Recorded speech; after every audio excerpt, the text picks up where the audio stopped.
இங்க இருக்கிற ஊர் பெரியவங்க எல்லார்கிட்டயும் ஒரு விஷயத்த சொல்லிக்கிறேன். நேற்று நைட்டு தாத்தா மனசுக்கு எது தப்பா பட்டுச்சுன்னு என்னை கோயிலுக்கு போய் பார்த்துட்டு வர சொன்னாரு.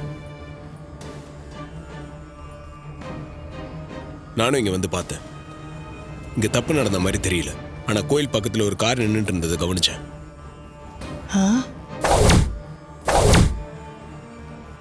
என்னப்பா கார் இருந்துச்சா?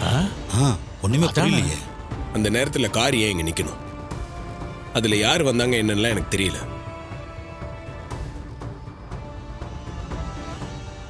இந்த கும்பாபிஷேகம் நடந்துடக்கூடாதுன்னு யாரோ திட்டம் போட்டு இதெல்லாம் பண்ணிட்டு இருக்காங்க. அதுக்கு தான் அம்மன் தாலியை திருடி இருக்காங்க.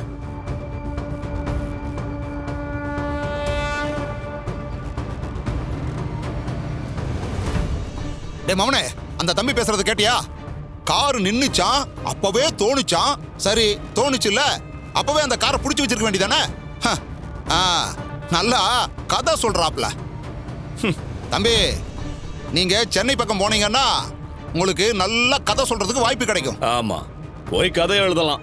ஏன்னா புதுசு புதுசா கதை விட்டுட்டு இருக்கிய. இப்படியே பேசிட்டு இருங்க, ஒரு நாளைக்கு வாயை உடைக்க போறேன் பாருங்க. கார்த்தி, இவனுங்களுக்கெல்லாம் பதில் சொல்லாதப்பா. அந்த அளவுக்கு இவனுக்கெல்லாம் ஓர்த்து இல்ல.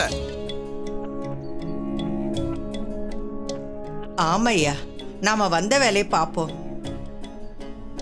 நல்ல நேரம் முடிய இன்னும் எவ்வளவு நேரங்க இருக்கு? இன்னும் 1 மணி நேரம் தான் இருக்கு தம்பி. அதுக்குள்ள நாம பந்தக்கால் நடணும், இல்லைன்னா நாளைக்கு தான் நடணும். இன்னும் 1 மணி நேரம் இருக்குல்ல, அதுக்குள்ள நான் தாலியோட வரேன். ஏங்க, ஏதோ பேங்க்ல அடமானம் இருக்கிற தாலியை மீட்டுட்டு வர மாதிரி சொல்றீங்க. அப்ப இதெல்லாம் உங்க வேலை தானா? என்ன இதை வச்சு டிராமா பண்ணிட்டு இருக்கீங்களா? சுனாண்டி, எல்லாத்துக்கும் ஒரு லிமிட் இருக்கு. இவ்வளவு நேரம் நீ பேசுறதுக்கெல்லாம் பொறுத்துக்கிட்டு இருந்த. கோவில் நகையை திருடி மாட்டிட்டு இருந்தானே உங்க அப்ப, அவனை மாதிரியே எவனாவது எடுத்துருப்பா.